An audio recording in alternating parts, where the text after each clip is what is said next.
va porter sur ce livre Martyr sur la Côte d'Azur, que j'ai trouvé providentiellement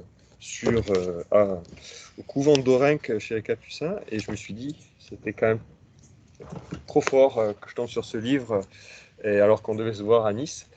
Et il est très bien. Donc l'auteur, c'est un abbé du 19e siècle qui est mort en 1902 et qui était aumônier donc à Saint-Tropez. Et donc je vais présenter rapidement ce livre et lire quelques citations qui qui raconte une page d'histoire.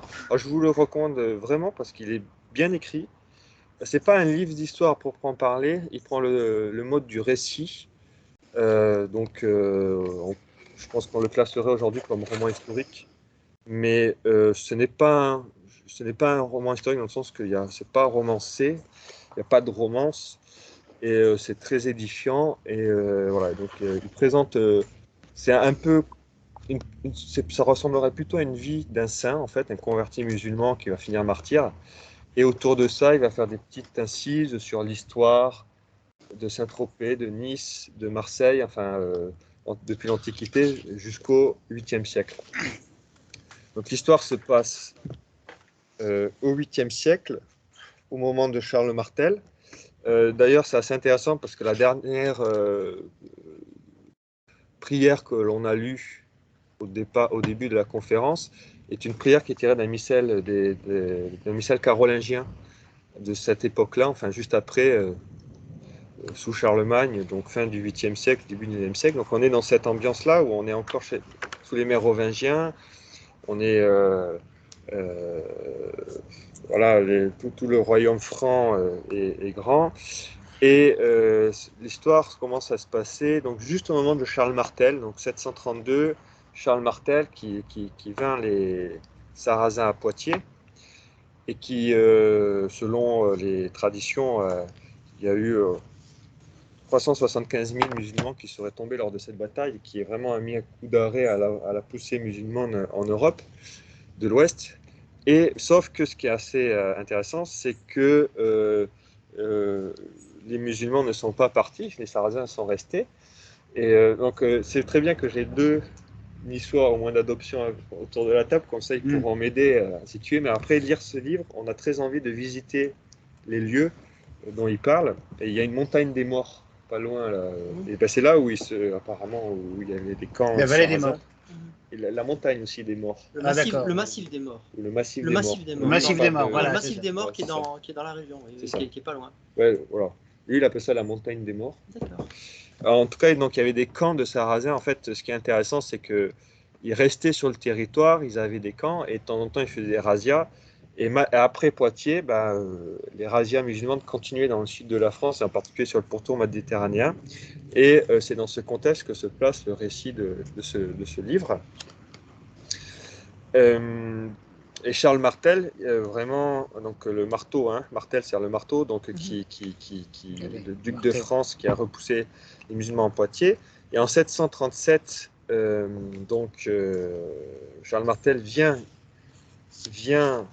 ici dans le sud-ouest pour repousser les musulmans, mais après il repart dans le nord parce qu'il doit aussi repousser d'autres invasions dans le nord de la France. Et c'est à ce moment-là que va un peu se passer cette histoire-là. Alors, c'est très intéressant aussi de voir à quel point l'histoire de la Côte d'Azur est profondément chrétienne depuis longtemps et romaine. Donc moi j'ai appris, peut-être que vous saviez, moi en tout cas je ne savais pas, mais par exemple Provence, ça vient du latin provincia qui veut dire province, et province romaine. Marseille, donc c'était romain avant la Gaule en fait, enfin avant la Gaule entière, avant Jules César. C'est vers 130 avant Jésus-Christ que les Romains s'installent là. Ici c'est romain. C'est Ici à Nice, on est dans la ville romane. Oui, voilà, c'est ça. Le quartier de Cimier, c'est Séménélum. Avec les arènes. Exactement, c'est la ville romane. Ah, je sais pas. Et aussi quelque chose d'intéressant que sur les Romains, c'est qu'on apprend un peu dans les livres d'histoire, mais que je n'avais pas non plus lié, mais c'est qu'à chaque fois les Romains arrivent sur demande d'aide d'une ville locale, ou enfin d'un royaume local, et finalement après ils s'installent définitivement et ne repartent plus. Et c'est Marseille qui appelle les Romains en Inde plusieurs fois pour combattre des tribus voisines qui étaient dans les villes à côté. Voilà, je ne sais plus leur nom, des Liguriens, Oxidiens, des choses comme ça. Et ils s'installent définitivement. Et ce qu'ils ont fait pas, ils ont fait pareil en Israël finalement. C'est les Maccabées qui appellent les Romains à la rescousse contre je ne sais plus quel envahisseur. Finalement, ils restent. Bon. En Palestine.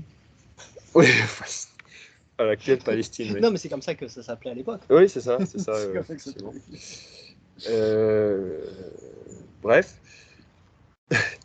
Et ensuite, ce qui est assez intéressant aussi, c'est qu'on se rend compte que tous les noms, je vais parler un petit peu de Saint-Tropez et un petit peu des îles de Lérins, qui sont quand même très connues, mais qui sont assez fantastiques. Bon, donc, pourquoi ça s'appelle Saint-Tropez, je ne savais pas, mais c'est le Saint-Tropez, donc, qui était un officier et un noble de la cour de Néron, qui s'est fait persécuter et décapiter par Néron en Italie. Et son corps, sa tête a été récupérée directement sur place, mais son corps a été envoyé dans la mer et il a échoué en fait à l'actuel Saint-Tropez, qui s'appelait avant Herculea, donc il y avait des temples d'Hercule, etc. Et ils ont recueilli ces reliques et c'est devenu un tel lieu de pèlerinage et de culte que, de façon coutumière, on l'a appelé Saint-Tropez et c'est resté. Et déjà à l'époque, au 8e siècle, on appelait cette ville Saint-Tropez. Et par exemple, Fréjus, c'était Forum Julii, donc c'était le forum de Jules César, après les conquêtes de Jules Néron, César. mais Saint-Tropez, il ne pouvait pas être chrétien. Non. Sous Néron. Si, il y avait déjà des chrétiens, il y avait déjà des proto-chrétiens, parce que c'est l'endroit où est arrivée Sainte-Madeleine. Néron est postérieur à Tibère? Néron, c'est 68. Ah oui, je me trompe. Voilà, c'est ça. C'est 30 ans après la mort du Christ. Voilà, c'est ça. C'est la première grande persécution chrétienne. Ça, exact. Et la Côte d'Azur a été une des premières. Il y a des apôtres qui sont venus ici. Il y a Sainte-Madeleine qui est venue ici. Il y a Lazare qui est venu ici. Donc il y avait une communauté chrétienne. Il y a Joseph d'Arimathie. Certainement Joseph d'Arimathie aussi. Saint-Estelle peut-être. Peut-être Saint-Estelle, je ne sais pas. En tout cas, c'est de la Provence. Voilà, de la Provence, c'est ça. En tout cas, il y a Saint-Lazare et Sainte-Madeleine qui sont arrivés autour de Marseille. Donc il y a une grande. Et c'est Ségur. C'est ça. Puis il y a eu pas mal de martyrs. Par exemple, ici, là, aux arènes de Cimier, c'était Saint-Pons. Donc tous les martyrs comme ça, romains. Et ensuite, donc, il y a eu beaucoup de cénobites aussi, de monastères qui se sont fondés, et en particulier sur les îles de Lérins. Et qui sont quand même exceptionnels. Enfin, c'est Saint Honorat donc, qui font de ça. Et tous les grands saints que l'on connaît du 5e siècle sont venus à ce monastère. Donc Saint-Hilaire, Saint-Loup, qui avait d'autres encore, Saint-Arnoux, qui sont connus peut-être, c'est les plus, mais après il y en a d'autres, bien d'autres. Il y a des Saint-Thomas, des Saint-Victor aussi, qui est ensuite Saint-Césaire aussi. Donc tous les grands saints de cette époque venaient se former ici, et aussi les saints qui sont allés en Irlande après venaient ici aussi. Donc c'était un énorme, à la fin du 7e siècle, donc juste avant l'histoire que je vais rapidement présenter, il y avait, dans des chroniques, on parle de 3700 moines qui gravitaient autour de ce monastère qui était sur les îles de Lérins. Et ce n'était pas forcément tous sur les îles, parce qu'ils s'occupaient de tout ce qui se passait autour, quoi.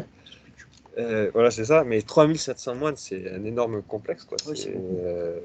C'est immense. Donc, c'était une terre profondément chrétienne, déjà, donc, sous les Mérovingiens, longtemps, depuis le début chrétienne, très christianisée profondément, avec encore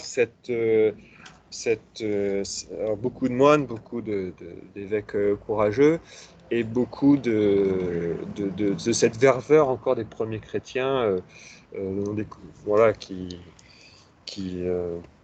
étaient tous qui étaient là. Et donc 732, Charles Martel repousse les morts. Et donc l'histoire que raconte de façon très bien et très agréable et très édifiante ce Joseph Guillermin, qui lui était donc aumônier à Saint-Tropez. Il raconte l'histoire d'un capitaine et un noble musulman qui s'appelle Soleiman, Suleiman,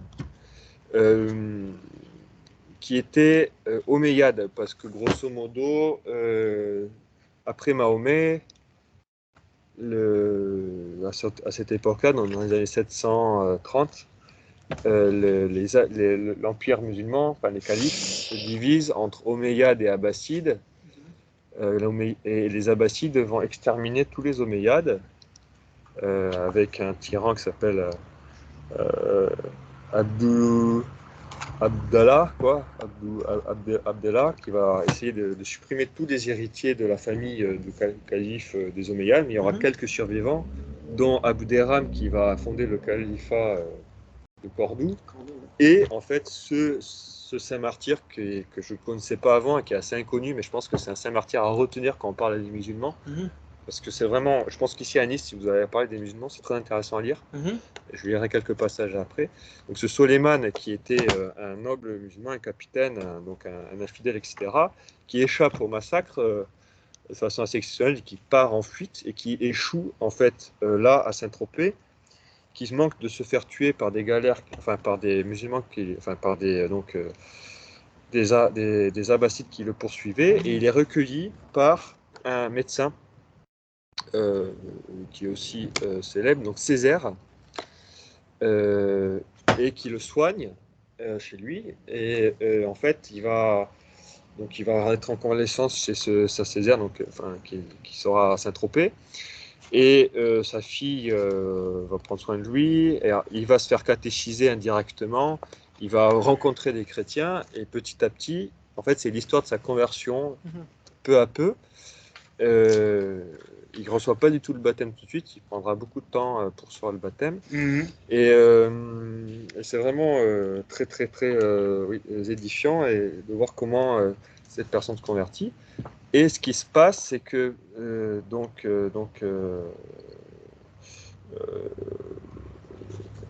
ça se passe, il se fait recueillir en 737 et les massacres vont se passer en 739. Donc en gros, sa conversion va prendre 2 ans. Et toute l'histoire, c'est cette histoire-là, qui se finit à la fin sur l'attaque des Sarrasins sur Saint-Tropez et les îles de Lérins, avec le massacre de plus de 600 moines et de nombreux autres chrétiens qui finissent martyrs et qui ne vont pas, ou très peu, apostasier. Il y aura donc beaucoup de ça, et on voit donc toute cette histoire de comment voilà, ils arrivent au martyr, parce que qui va être, parce que voilà, les vertus de prudence de l'abbé qui va en fait quand même envoyer par exemple certains novices en Italie pour se réfugier, comment il va protéger les reliques de Saint-Tropez.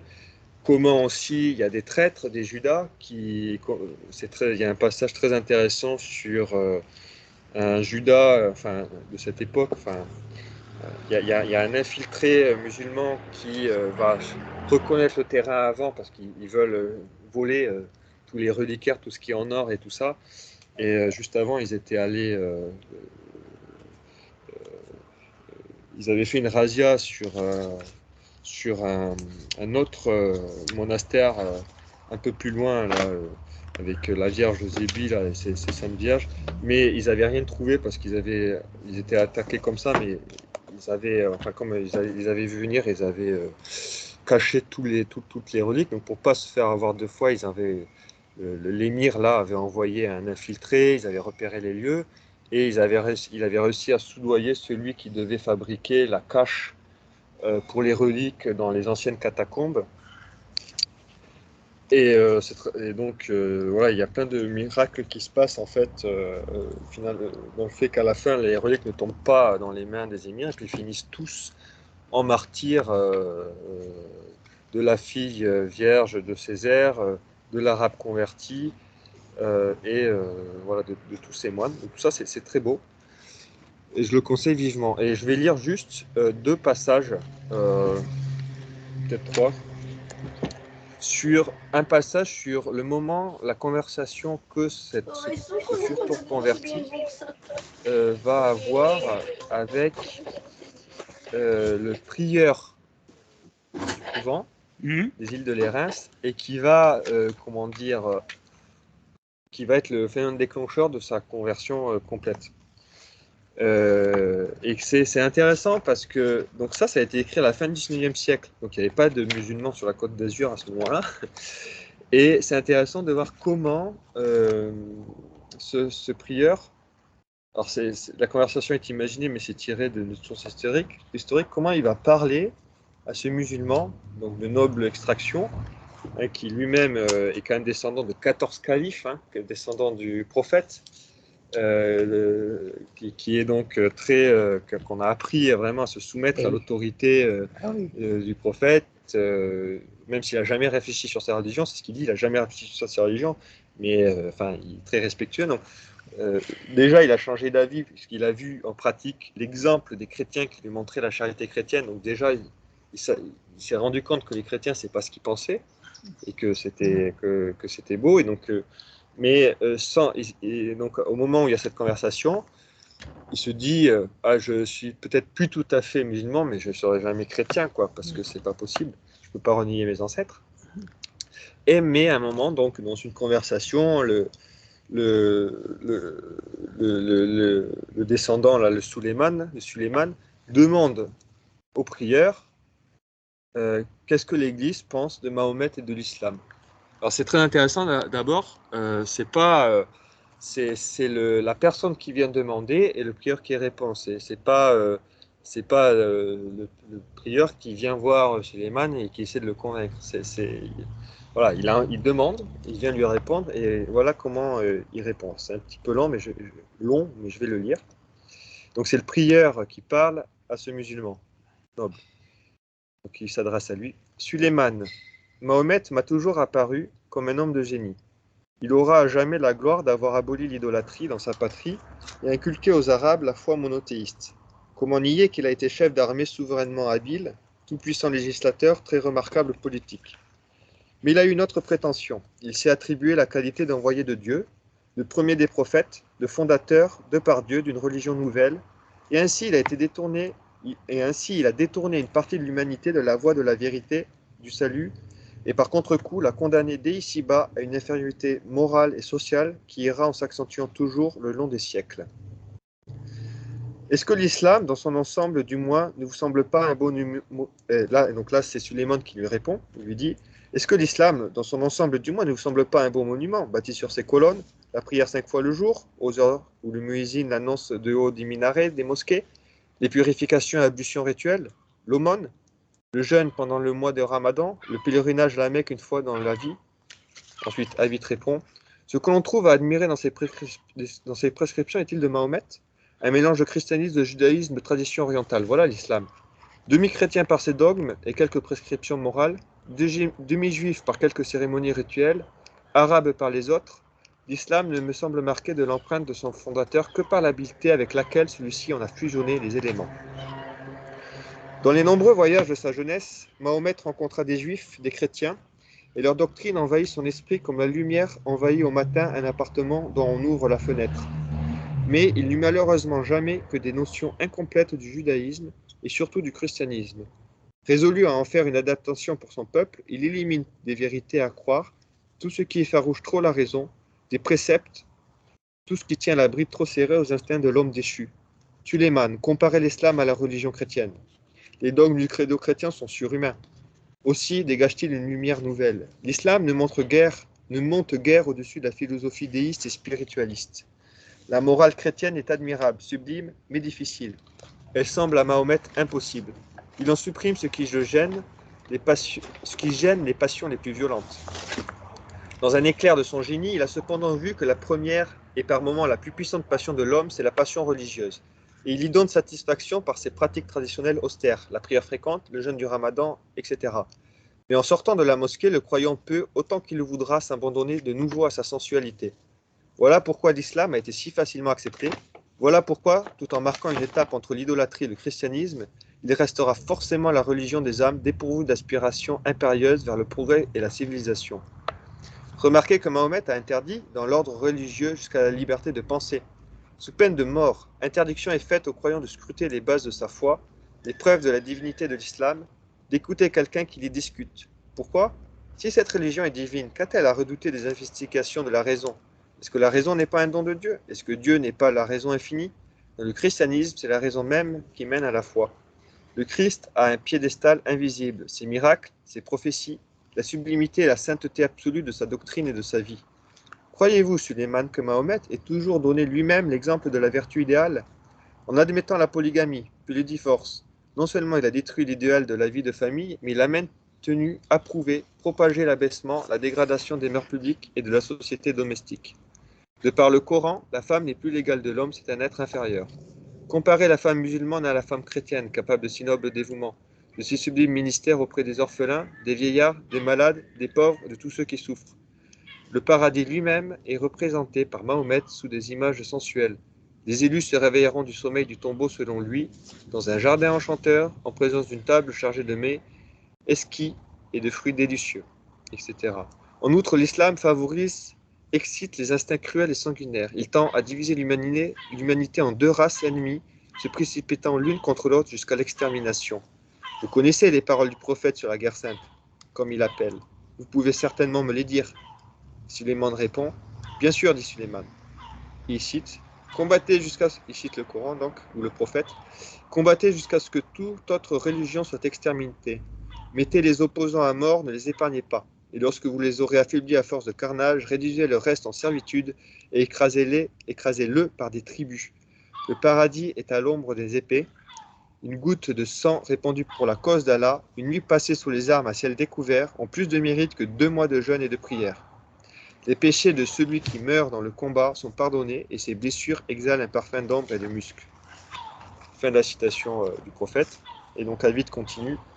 Ainsi, une partie de l'humanité doit se changer en bête féroce pour faire à l'autre une guerre atroce et implacable d'extermination quand les victimes ne sont pas des musulmans, afin de mériter de Dieu la récompense éternelle.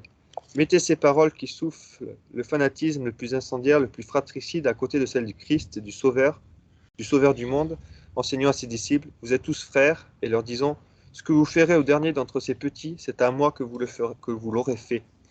Laquelle de ces deux doctrines, selon vous, porte le sceau divin, vous paraît plus digne du Père de tous les hommes? Suleiman répond, oh, le Christ, comment ne pas l'avouer, est admirable, sublime, il est la douceur, mais Mahomet, n'est-il pas la puissance? Avid répond, si son nom a représenté par moments la puissance, ça a été la puissance matérielle, celle du sabre, non la puissance morale, la seule qui dure. Suleiman demande, que pensez-vous de la constitution politico-religieuse du prophète? N'est-ce pas une merveille? Avid répond, Suleiman, j'ai remarqué d'abord qu'elle confond le pouvoir temporel et le pouvoir spirituel. Les dogmes, les enseignements religieux, on conçoit qu'ils soient immuables, inflexibles le long des siècles, mais les lois civiles, politiques, administratives, non. Les peuples, comme les individus, marchent toujours en avant, s'instruisent, progressent. Dès lors, les circonstances au milieu desquelles ils se meuvent les circonstances changeant donc, les détails de la vie pratique se modifient nécessairement pour eux. Or, la constitution théocratique de Mahomet a tout réglementé pour les siècles des siècles, les règles d'hygiène, les divers détails de l'administration, comme ce qui concerne le dogme et la morale. Tout est fixé par Allah.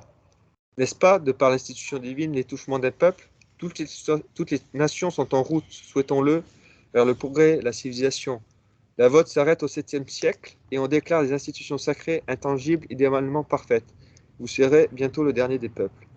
La constitution musulmane est marquée d'un autre signe fatal. Elle ne règle pas la transmission du pouvoir. Suleiman, ouvrez les yeux. N'est-ce pas là une lacune irrémédiable à cause de grands malheurs passés et futurs de votre patrie et de votre famille? N'est-ce pas la porte ouverte à tous les schismes? Est-ce que déjà 3 sectes, 3 partis intransigeants et hérédicales ne se partagent pas votre empire? Suleiman répond. C'est vrai, dit Suleiman. Cependant, si l'islam n'est pas une religion divine, comment expliquer les conquêtes militaires et politiques du croissant? Avid répond. De la même manière que s'expliquent les conquêtes des grands peuples antiques, des Mèdes, des Perses, des armées grecques et romaines. Le monde se tue en présence d'Alexandre le Grand. Combien de temps a duré son royaume?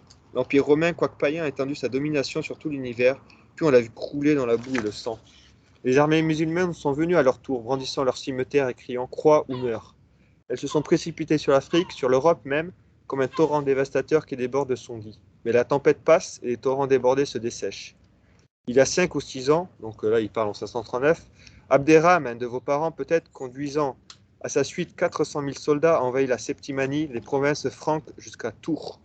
Mais notre Charles Martel s'est levé en invoquant le Christ, et dans les plaines de Poitiers, après un choc épouvantable, 375 000 Sarrasins, l'émir Abderrahman, en tête, sont restés sur le carreau. Toutes vos troupes étaient anéanties. Cette date de 732 restera célèbre dans l'histoire, Suleiman. Elle portera le commencement de l'intervention de la Providence contre les vôtres. Vous ne vous étiez pas encore mesuré avec les Francs. Suleiman répond, c'est vrai, père, mais sans ce désastre, nous étions maîtres des Gaules, de la Bretagne, de la Germanie et du monde. David répond, Suleiman, votre nation est brave, disciplinée. Plus d'une fois, vos armées ont fait des prodiges. Mais il ne suffit pas de conquérir, il faut maintenir ses conquêtes. Or, quelqu'un l'a dit, on peut tout faire avec un sabre, excepté s'asseoir dessus. L'islam n'est qu'un sabre sur lequel vous ne pourrez asseoir aucun empire florissant et durable. J'en appelle à l'avenir. Je l'entrevois, oui. Le croissant sera refoulé non seulement du royaume des Francs, mais de l'Espagne. Vos légions se maintiendront-elles dans les belles régions de l'Orient? Plus longtemps, sans doute. Mais elles ne seront jamais que campées, sans lendemain sûr et en dehors de tout mouvement de progrès de civilisation. Suleiman, quand un peuple n'a que ce double idéal, l'adoration du sabre et la volupté, comment pourrait-il atteindre un degré sublime et persévérant de grandeur? Il ne tarde pas d'être rayé de la liste des grandes nations. Suleiman répond, vous m'effrayez pour mon pays. Beaucoup d'âmes, cependant, ils sont sincères. Dieu n'aura-t-il pas pitié d'elles? Suleiman vite répond, peut-être Suleiman, l'Orient a été le berceau de l'humanité. C'est le pays des fleurs éclatantes, des fruits doux et aussi des hommes d'élite. Il a été sanctifié, béni par la présence du Christ. Il adorera un jour peut-être avec une ardeur et un zèle que l'Occident ne saurait égaler. Restons sur cette pensée d'espérance. Et Suleiman qui répond, oui père, merci de la franchise avec laquelle vous avez voulu me parler. Je veux méditer à tête reposée sur vos réflexions qui projettent dans de lumière. Veuillez prier pour moi. Voilà, je finis la citation. Et après ça, donc le Suleiman va se retirer de Saint-Tropez parce qu'il est poursuivi en fait par ses co-religieurs qui veulent le tuer en tant que Omeyyade, et sans se convertir, il va étudier la médecine pendant 1 an et demi ailleurs, et puis il revient après 1 an et demi, et c'est là où il demandera le baptême. Voilà, moi, je trouve que cette citation est très intéressante dans le contexte actuel et montre bien que de toute façon, c'est un peu notre, je pense, position légitimiste sur la question que on ne pourra pas régler le problème musulman sans le Christ et sans l'étendard de la croix. Et pour prendre un exemple que je n'ai pas du tout suivi, mais bon, je pense qu'on parle pas mal de ce qui se passe en Palestine avec les Israéliens, etc. Ben, c'est très intéressant parce que personne ne parle des chrétiens, alors que c'est ça dont on devrait parler, et que, que c'est la même chose qui se passe là-bas, hein, que ça devient... Tant qu'il n'y a pas le Christ qui est apporté, les guerres qui se font, ce sont des guerres fratricides, totales, d'extermination païenne, où la haine appelle la haine et sans résolution sur le long terme. Et ensuite, je vais lire une autre citation, qui est un peu différente, mais qui était aussi pas mal. Tu cites une citation. Je cite une citation, ouais. C'est un peu, effectivement, je lis une citation, ça va être mieux. C'était différent. C'est sur, alors là, on revient au temps du Christ, et c'est Saint Clément d'Alexandrie qui raconte une histoire sur Saint Jean qui est assez intéressante. Je vous la lis aussi. Et en fait, pourquoi je lis ça, c'est juste pour vous exposer. Dans ce livre, il y a plein de petites histoires comme ça, en fait. Plein de petites anecdotes aussi. Et tout en resituant le cadre de l'époque des Francs, le cadre de l'époque de la romanisation, le cadre des premiers martyrs. Et donc, il y a ces 3 époques, hein, le début des Romains avant le Christ, le moment où il y a la première christianisation, et puis l'époque contemporaine du livre, donc Charles Martel et tout ça.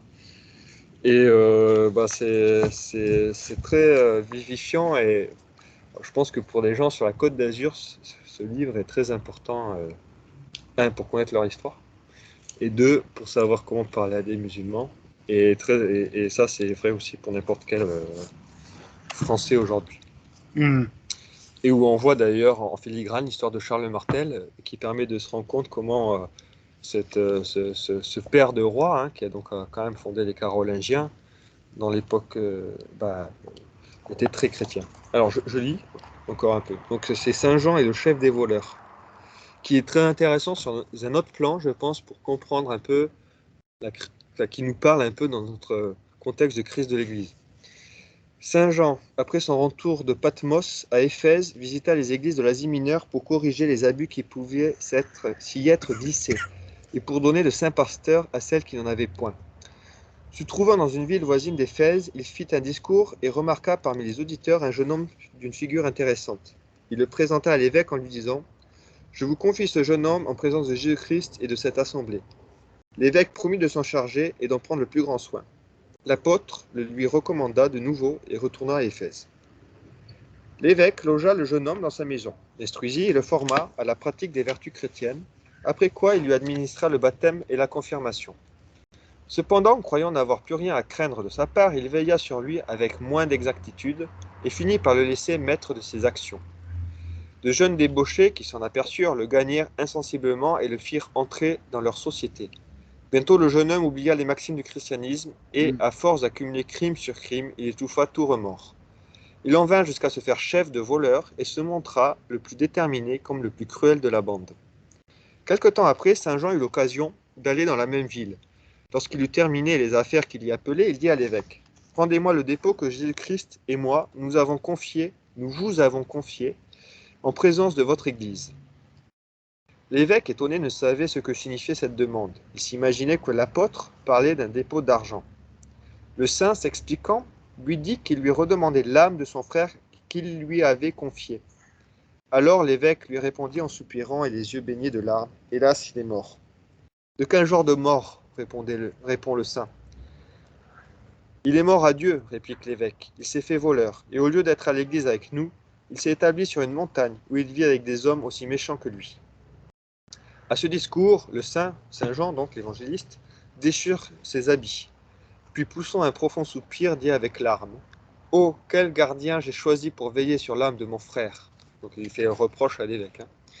Il demande un cheval avec un guide et se rend à la montagne. Arrêté par les sentinelles des voleurs, au lieu de chercher à fuir ou de demander qu'on le relâche, « C'est pour tomber en vos mains, s'écrie-t-il, que je suis venu. Conduisez-moi votre chef. » Celui-ci, donc le converti, qui a renié sa conversion, le vit venir de loin et prit ses armes pour le recevoir. Mais quand il eut reconnu Saint Jean, il fut pénétré de crainte et de confusion et se mit à fuir. L'apôtre oublie son grand âge et sa faiblesse. Il court après lui en criant : « Mon fils, pourquoi fuyez-vous ainsi votre père ? C'est un vieillard sans armes dont vous n'avez rien à craindre. Mon fils, ayez pitié de moi.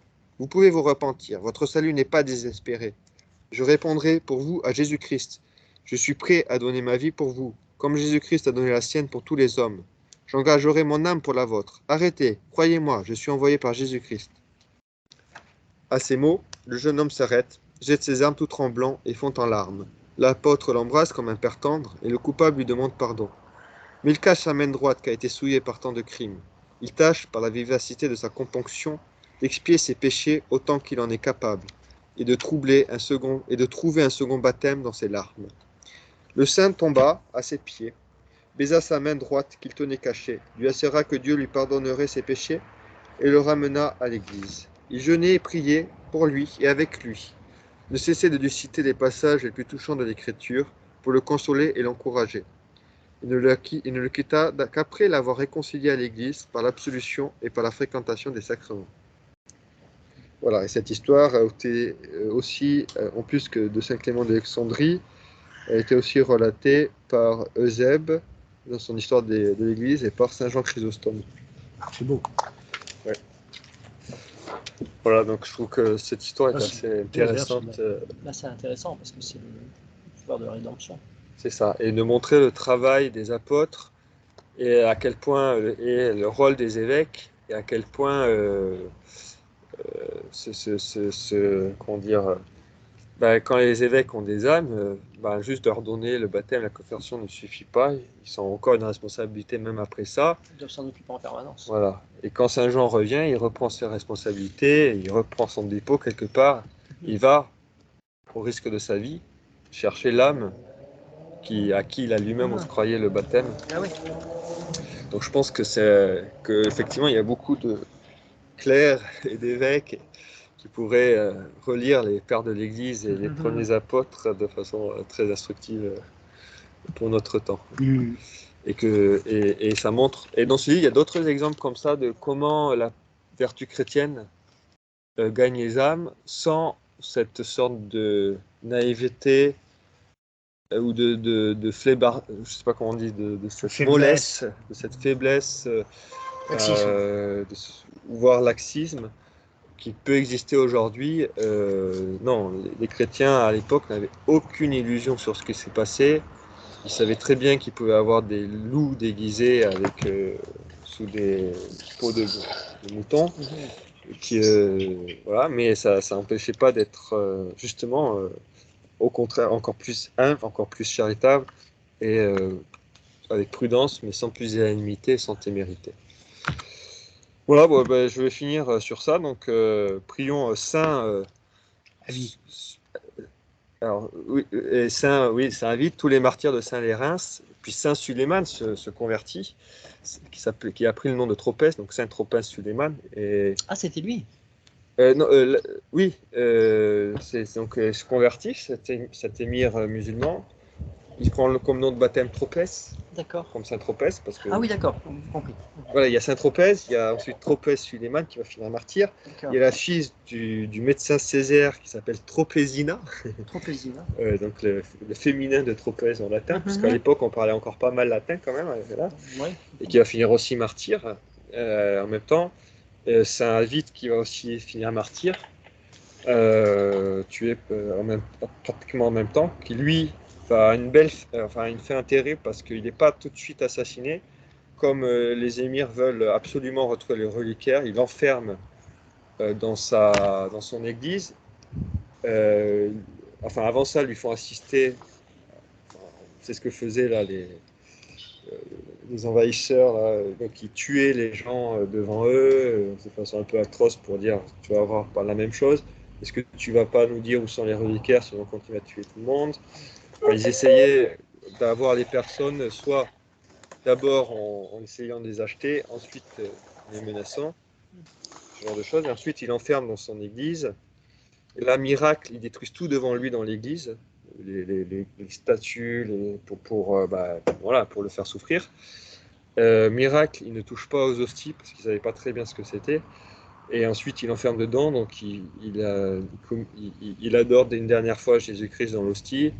Il consomme les saints sacrements qui restent, et puis ensuite les musulmans brûlent toute l'église, vont le faire, et puis vont le persécuter en le mettant au centre d'un cercle de flammes pour faire une agonie lente.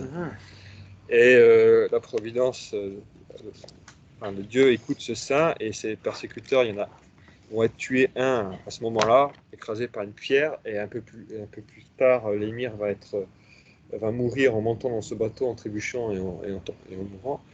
Voilà, c'est encore toutes ces histoires-là.